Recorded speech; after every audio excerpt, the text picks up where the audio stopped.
스튜디오에서 아침을 시작하겠습니다. 오늘 함께 읽을 책은 안톤 체호프의 개를 데리고 다니는 부인이라는 단편선이고요. 이 안톤 체호프에 대해서 먼저 말씀을 좀 드릴게요. 이 사람은 러시아에서 1860년에 태어난 지금 우리가 말하는 단편소설의 대가라고 부를 수 있는 사람이고요. 지금 요즘에 저희가 읽고 있는 현대 단편소설의 형식을 확립한 대가라고 평가를 받고 있습니다. 수많은 후대 소설가들이 그의 이름을 말하면서 영향을 많이 받았고요. 평생 동안 체호프가 썼던 단편 소설이 1000편이 넘는다고 해요. 이 사람이 결핵 때문에 44살의 젊은 나이에 죽었는데도 불구하고 1000편 이상의 소설을 남겼고요. 또 가장 다작을 했을 때는 1년에 100편 이상을 썼다고 합니다. 거의 116편 이렇게 썼다고 하니까 거의 3일에 한 편을 쓴 셈이죠. 그래서 일기도 3일에 한 번씩 쓰기 너무 힘든데 소설을 3일에 한 편씩 썼으니까 정말 대단한 꾸준함에 놀랐고요. 이 사람이 단편소설로서 되게 좀 특이한 점은 당시에 러시아에서는 원고료를 단어 수에 맞춰서 줬어요. 그래서 길게 쓸수록 유리하거든요. 돈을 많이 벌 수 있는 구조라서 우리가 알고 있는 톨스토이나 도스토옙스키가 정말 장편소설을 많이 썼잖아요. 그래서 분량도 되게 길고 되게 문장도 늘어지고 배경 설명만 몇 페이지씩 넘어가는 이유가 그게 원고료가 길면 길수록 많이 주는 그 구조 때문이었는데 특이하게도 체호프는 아주 간결하고 짧게 한축적인 글을 많이 써가지고 좀 특이했던 점이라고 할 수 있습니다. 그리고 체호프는 투잡이에요. 요즘 말로 하면은 의사를 하면서 작가 생활을 했고요. 그래서 모스크바 의대를 졸업한 의사인데 이 사람이 했던 유명한 말이 있어요. 의학은 나의 아내요, 문학은 나의 애인이다. 이런 말이 있어서 그래서 의사와 작가를 병행했다는 거 하시면 되시고 제가 체호프 소설을 한번 읽어보고 싶다고 생각한 거는 이 사람의 인생 스토리가 너무 재미있고 이제 이 사람 앞에서는 환경 탓을 할 수가 없구나라는 거를 좀 느껴가지고 한마디로 인간 승리거든요. 이분은 삶의 경로 자체가. 그래서 조금 소개를 해드릴게요. 유명한 작가들 보통 보면 엘리트 집안 출신의 명문가 집안 출신이 되게 많은데 체호프는 전혀 아니었고요. 오히려 노예 집안에서 태어났습니다. 체호프가 태어날 당시만 해도 러시아에는 농노제가 있었는데 할아버지 때에서 집안 대대로 농노를 했었고요. 할아버지 때에 드디어 몸값을 지불하고 자유의 몸이 되었어요. 그래서 아버지는 식료품점을 운영을 하게 됐는데 이 아버지도 평생 노예만 보고 살았다가 갑자기 가게를 운영하라니 쉽지가 않았던 것 같아요. 그래서 가게 운영도 잘 못하고 알코올 중독에 빠지고 아이들을 학대하고 하면서 체호프도 굉장히 불우한 어린 시절을 겪었거든요. 그래서 가게는 결국 파산을 하고요. 가족 모두가 체호프만 딱 고향에 남기고 전부 모스크바 빈민가로 이주를 하게 돼요. 체호프만 고향에 남은 이유는 중등학교를 다니고 있던 학교를 마치기 위해서였는데 나이가 16살이에요. 그래서 체호프 혼자서 고향에 남아가지고 가정교사 일을 하면서 스스로 생계를 꾸려갔던 그런 환경에 놓여 있고요. 그래서 어린 나이부터 공부랑 그런 집안을 돌보는 역할을 함께 했던 그런 사람이었습니다. 체호프가 본격적으로 작품 활동을 하게 된 것도 결국 생계비 때문이었는데 대학 시절에 생활비를 벌기 위해서 짧은 단편 소설들을 오락 잡지에 기고를 하기 시작해요. 그래서 주로 짧고 해학적인 유머 소품이라고 보시면 되는데 이때만 해도 체호프가 본명을 쓰지 않았고 필명을 썼거든요. 제일 많이 썼던 필명이 안토샤 체혼테라는 거고요. 그래서 이 젊은 시절에 많이 썼던 한창 다작했던 이 시기를 체혼테 시절이라고 하기도 해요. 그래서 안토샤 체혼테라고도 하고 또 유머 소품이다 보니까 또 필명을 또 웃기게도 지었는데 쓸개 빠진 남자, 내형의 아우 이런 식으로 해가지고 필명을 썼다고 합니다. 그래서 이 체혼테 시절 막 이제 작가 생활을 시작하던 시절의 대표작을 먼저 같이 한번 읽어볼 텐데 이 책에서는 어느 관리의 죽음이라는 작품입니다. 11페이지고요. 이게 체혼테가 23살에 썼던 작품이에요. 아마 뒤에는 다 못 읽으셨어도 이 부분은 다 읽으셨을 것 같은데 어느 관리의 죽음 굉장히 짧죠. 처음에 아마 다들 좀 당황하셨을 수도 있을 것 같아요. 소설이 이렇게 짧아도 되나 하는 식으로.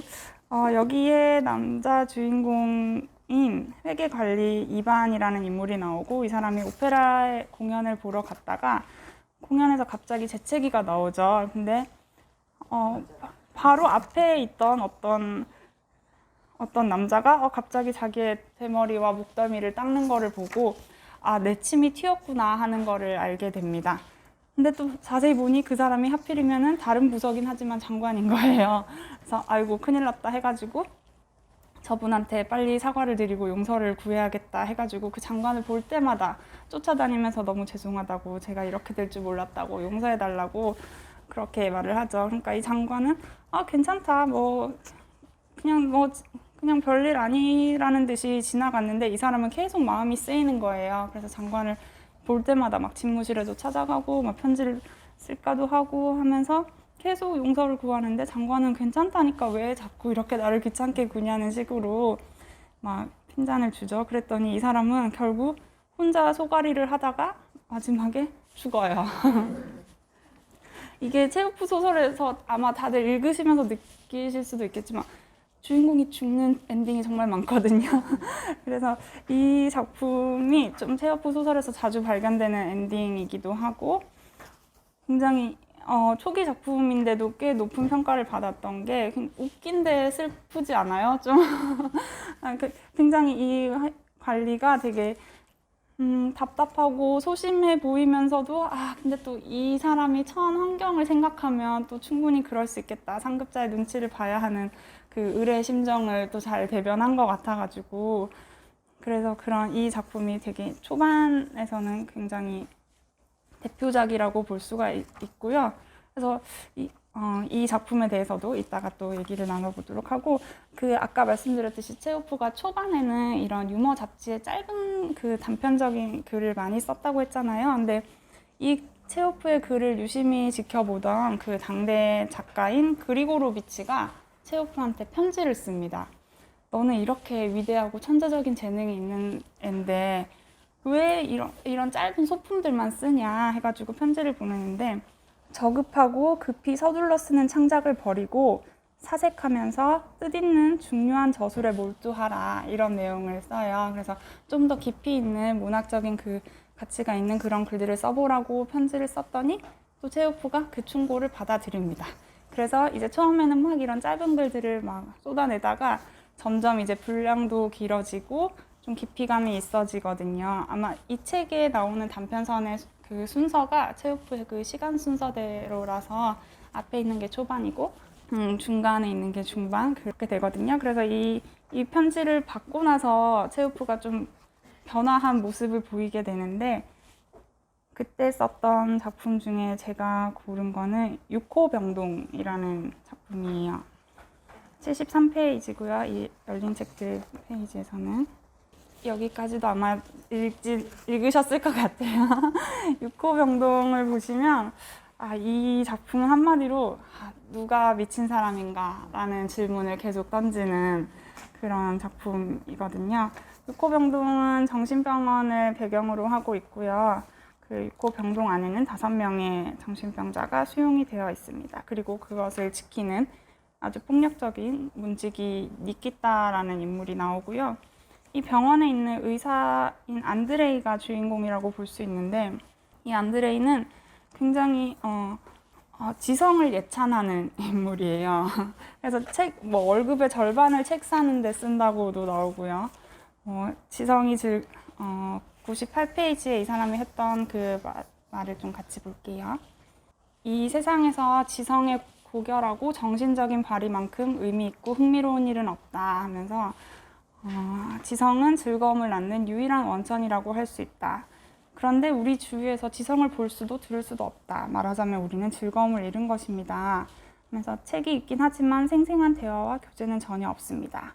그리고 책이 악보라면 대화는 노래입니다. 라고 하면서 책을 많이 읽고 이런 지식을 쌓고 하다가도 결국 자기와 뜻이 맞는 사람과 대화할 수 없는 걸 굉장히 좀 안타깝게 여기는 그런 지성을 굉장히 중요시하는 그 의사였는데 이 사람이 우연히 그 6호 병동에 들어가서 이반이라는 남자 환자를 만나게 돼요. 이 환자라는 말도 잘못된 것 같은데 여기서는 그 이반도 보면은 그 수용되어 있는 5명 중에 유일하게 귀족 출신이고 또 공무원 생활도 했고 굉장히 또 지적인 인물이었던 거죠. 그래서 둘이 막 대화를 하다 보니 안드레이는 처음으로 나랑 말이 통하는 사람을 만난 거예요.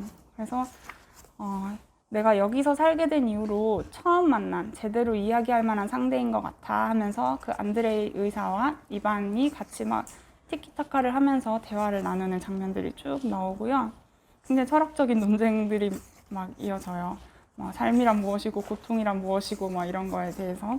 그래서 그런 논쟁을 막 벌이는 것에서 그 의사는 굉장한 그 즐거움을 느끼는데 문제는 이 정신병자와 대화를 즐거워한다는 것, 그와 친분이 있다는 것만으로도 이 사람도 똑같이 미치광이로 취급을 받는다는 거죠.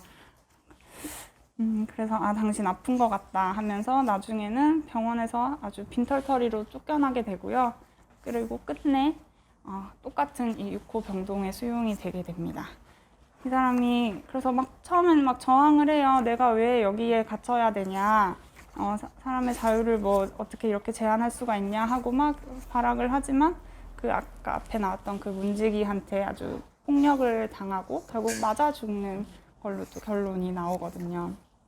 그래서 굉장히 저는 이걸 읽으면서 되게 이 의사한테 좀 이입이 되더라고요. 이 사람은 얼마나 외롭고 답답할까라는 생각이 들었고 처음 이렇게 지적인 유희를 좋아하는 사람이 처음으로 정말 말이 통하는 친구를 만났는데 그 사람이 그냥 정신병자라는 이유로 그리고 그 정신병자라고 한 것도 사실 어떤 일종의 사회적인 낙인일 수도 있고요. 그렇다는 이유만으로 자기도 똑같은 취급을 받아야 하는 그런 소외감을 많이 느꼈겠구나 하는 생각이 들어서 좀 이 작품을 같이 선정을 하게 됐고요. 또 바로 뒤에 나오는 검은 수사도 좀 비슷해요. 아주 지식인 꼬브린이라는 그 주인공이 나오는데 이 사람도 검은 수사라는 그 환영, 자기가 만들어낸 환각을 보고 결국 알고 봤더니 그거는 그 실제로 있는 인물이 아니라 환영이었다는 게 나오고요. 그래서 자기는 엄청 신에게 선택받은 천재라는 그런 자부심과 우월감이 있었는데 아무도 주변 사람들은 알아주지 않고 결국 그러다가 실제 생활이 다 망가지고 결국에는 또 끝내 죽게 되는 그런 이야기, 비슷한 이야기가 바로 뒤이어서 나오게 됩니다. 그리고 드디어 오늘 사실 이 책에 단편이 17편이 나오는데 제가 이걸 다 리뷰를 하는 건 아니고 그 감상하는 시간에는 다른 작품들도 다 같이 얘기를 하고 저는 제가 생각할 때 중요하다고 생각한 것만 몇 개만 골라서 하겠습니다. 길게 얘기를 해볼 만한 게 아무래도 이 책의 표제작인 개를 데리고 다니는 부인으로 넘어갈게요. 315페이지입니다. 이거를 읽고 일을 어쩐다 하는 생각이 좀 들었는데 이거를 다들 아마 처음에 오신 분들한테도 여쭤봤을 때 좀 어려웠다라고도 말씀을 해주셔가지고 왜냐면 우리는 딱 기승전결이 확실한 그런 이야기를 좋아하잖아요. 근데 여기서는 체오프 자체가 되게 열린 결말을 또 많이 쓰기도 했고 단편 소설이라는 것 자체가 제가 그냥 최근에 한국 작가들이 쓴 단편 소설을 읽을 때도 조금 힘들었던 게 그래서 결론이 뭐야라는 그런 거였거든요. 근데 그게 그냥 단편인 것 같아요. 정말로 그냥 어떤 이야기의 끝맺음을 굳이 우리가 강박적으로 찾기보다는 그냥 인생이 흘러가고 있는 그 어떤 한 찰나를 그냥 포착해서 이런 사건이 있었고 이때 인간들이 이렇게 반응을 했고 그때 나의 감정은 무엇이었고 그냥 그 정도만 딱 느끼고 끝내야 되는 소설인데 우린 자꾸 그래서 결론이 어떻게 되냐고라고 물었던 게 아닐까 그런 생각을 좀 하게 되었었고요. 이 개를 데리고 다니는 부인은 그냥 쉽게 말해 불륜 커플의 얘기예요. 구로프라는 남자 주인공이 나오고 이 사람이 얄다라는 휴양지를 가게 되는데 우연히 그 스피츠라는 강아지를 데리고 다니는 여인을 만나게 됩니다. 저는 걔 종을 잘 몰라서 스피츠를 이번에 처음 검색을 해봤는데 너무 귀엽더라고요. 그래서 이 여자는 딱 봐도 사연이 있을 것 같은 그런 혼자서 걔를 데리고 산책을 시키는 그런 모습을 보이고, 이 구로프는 결혼을 했지만, 그리고 아이도 둘이 있지만 늘 뭐 바람을 피우고 뭐 여러 여자들과 어울려 다니는 그런 사람입니다. 여자를 저급한 인종이라고도 말을 하면서도 여자가 없으면 이틀도 살지 못한다 이런 표현도 나오고요. 그래서 그 얄타에 있는 그 노천 식당에서 식사를 하다가 그 여인과 같이 대화를 나누게 되고요. 이제 서로 이제 호구 조사가 들어갑니다. 서로 다른 시에 살고 있는데, 그 구로프는 모스크바, 그 여인은 이름이 나오죠. 안나라고 나오는데 페테르부르크에서 자랐고 결혼한 지는 2년 됐고 결혼은 20살에 해서 지금은 아주 약간 권태기를 맡고 있는 그런 여인인 걸로 나옵니다. 그러면서 둘이 막 휴양지다 보니 서로 뭐 차도 마시고 바닷가도 구경하고 이렇게 하면서 데이트를 하는데 이 구로프는 사실 결혼하고 나서 다른 여자를 만나는데 전혀 아무런 죄의식이 없는데, 이 여자는 처음으로 이런 일탈을 해봤나 봐요. 그래서 굉장히 자신이 타락한 여자가 된 것 같다는 그런 말을 막 하거든요. 그래서 322페이지에 보시면은 저는 천하고 나쁜 여자예요. 저 자신을 경멸한다.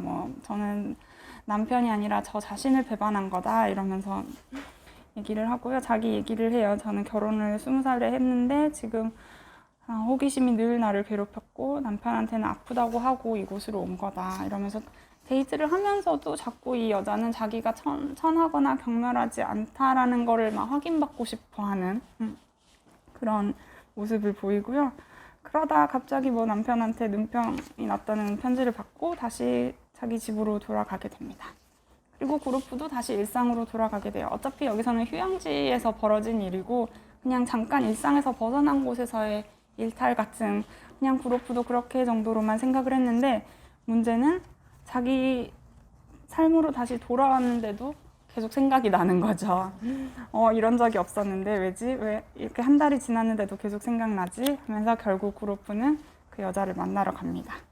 그래서 휴가를 받아서 그 SC로 떠나서 무작정 막 집을 찾아가기도 하고, 그 안나가 공연을 보러 갔는데 그때 마침 또 가가지고 깜짝 서프라이즈로 나타났거든요. 근데 또 만났더니 안나도 역시 나는 한 번도 행복한 적이 없고 너무 불행하다. 난 당신을 늘 잊으려고 생각을 했지만 난 지금 너무 불행하다 하면서 일단 지금은 헤어지고 내가 모스크바로 가겠다라고 해서 이제 둘은 점점 불륜으로 더 빠지게 되어 있습니다. 그래서 안나가 그 모스크바로 이 구로프를 만나러 오는 내용이 나오고요. 그래서 구로프는 336페이지에 보시면 저는 이 부분이 좀 재밌었는데, 누구나 사람은 두 개의 생활이 있다는 거예요. 하나는 공개되어 있는, 그리고 주변 사람들과 되게 비슷한 아주 닮은 생활이 하나 있고, 하나는 은밀하게 흘러가는 생활이 하나 있다는 거예요. 그리고 그 은밀한 생활 속에서 사람은 진실하고 또 자신을 속이지 않아도 된다는 그런 내용이고요. 그래서 337페이지 위쪽에 보시면 누구나 밤의 덮개 같은 비밀 아래서 자신만의 가장 흥미로운 진짜 생활을 살고 있다라고 생각을 하고, 그래서 각자는 비밀 속에서 유지되기 때문에 교양 있는 사람들도 그토록 예민하게 사생활의 비밀을 강조하는지도 모르겠다라고 하면서 자신의 그런 은밀하고 비밀스러운 생활을 시작함을 이렇게 표현을 하고 있고요. 그래서 뭐 둘은 계속 이제 왔다 갔다 하면서 계속 만남을 이어가는데, 이 구로프도 처음으로 이제 거울을 봤는데 자기 머리가 새기 시작한 거예요. 근데 왜 나는 태어나서 처음으로 지금 이 머리가 새기 시작한 이 시점에 진정한 사랑에 빠지게 되는 것인가 하면서 이해할 수 없고, 뭐 이렇게 남의 눈을 피해서 미래를 이어갈 것 같은 이제 막 시작이다라는 내용으로 이야기가 끝이 납니다. 그래서 이 뒤에가 어떻게 됐을지는 각자의 상상에 맡기는 그런 열린 구조로 이야기가 끝이 났어요. 그래서 궁금하지 않으세요? 이 둘은 나중에 어떻게 됐을까? 결혼해서 진짜 뭐 정말 일단 20살이고 뭐 30살이고 결혼을 했는데 갑자기 진정한 사랑이라고 생각되는 사람이 나타나면 그때는 어떻게 할 것인가 막 이런 생각들이 들면서 이 작품이 끝이 났는데, 이 작품이 그 체오프에 약간의 자전적인 요소가 들어있는 거거든요. 뭐 체오프가 불륜을 했다는 건 아니고, 체오프가 그 아까 말씀드렸듯이 결핵을 평생 앓고 있어서 요양을 많이 다녔는데 실제로 이 얄타에 요양을 가게 됐어요. 그리고 체오프가 마지막에 올가라는 그 여배우랑 결혼을 하게 됐는데, 이때가 그 올가랑 딱 그 연애하는 시점이었어요. 그래서 얄타에 체오프는 요양을 하고 있고 그 올가가 왔다 갔다 하면서 그때 둘이 급속하게 친해졌다고 하거든요. 그러고 나서 그 둘이 데이트하는 시점에서 이 작품을 발표를 했고, 그리고 바로 결혼을 하게 됩니다. 근데 이미 그 결핵은 너무나 좀 심각한 상황이다 보니 결혼하고 나서 3년 만에 체오프는 죽음을 맞게 됩니다. 그 죽은 곳에서도, 죽은 거는 이제 독일에 있는 요양지에서 체오프가 마지막을 맺었는데, 이 체오프가 살아 생전에서도 러시아 사람들한테 굉장한 사랑을 받았던 것 같아요. 그래서 독일에서 죽었지만 냉동열차로 시신을 운반을 해가지고 조국에서 묻힐 수 있게 러시아 측이 배려를 했다고 하네요. 그래서 그 얄타에서의 얘기, 그리고 왜 죽기 직전에 왜 갑자기 나는 이렇게 진정한 사랑에 빠지는 것인가 하면서 썼던 작품이라서 좀 대표작으로 좀 꼽히는 거고요. 저도 이 결말에 대해서도 각자 또 상상한 바에 대해서 얘기를 좀 나눠봤으면 좋겠어요. 아까 말씀드렸듯이 단편이다 보니 막 너무 어떻게 될 것인가에 집착하지 않아도 될 것 같기도 하거든요. 근데 뭐 예를 들어 톨스토이 안나 까레리나 같이 막 상중하 이렇게 막 긴 장편이 있는 그 똑같은 불륜 소설이잖아요. 그렇게 길게 끌고 갔으면 당연히 결말을 맺어줘야 되는 게 저는 작가의 매너라고 생각을 하고, 이런 거는 그냥 우리의 상상에 맡기고 그렇게 하도록 하겠습니다. 그리고 이 체오프는 사실 오늘은 단편 소설을 많이 다뤘지만 사실 극작가로 굉장히 유명해요. 그 극작가로서의 명성도 굉장히 높은 사람인데, 흔히 그 셰익스피어와 함께 그 극작가의 양대 산맥으로 꼽힐 정도라고 하거든요. 그래서 전 세계에서 셰익스피어 다음으로 많이 공연이 되는 게 체오프의 작품이라고 합니다. 그리고 그 러시아 사람들도 체오프를 소설가로보다는 극작가로 먼저 간주를 한대요. 그래서 문학계에서도 그렇고 러시아에서도 그렇고 체오프를 극작가로 많이 생각을 하는데, 그 대표 그 4대 희곡이 있어요. 그게 갈매기, 새자매, 벚꽃동산, 바니 아저씨라는 4개 희곡이 있는데 꼭 이것도 기회 되시면 읽어보시기를 바라고요.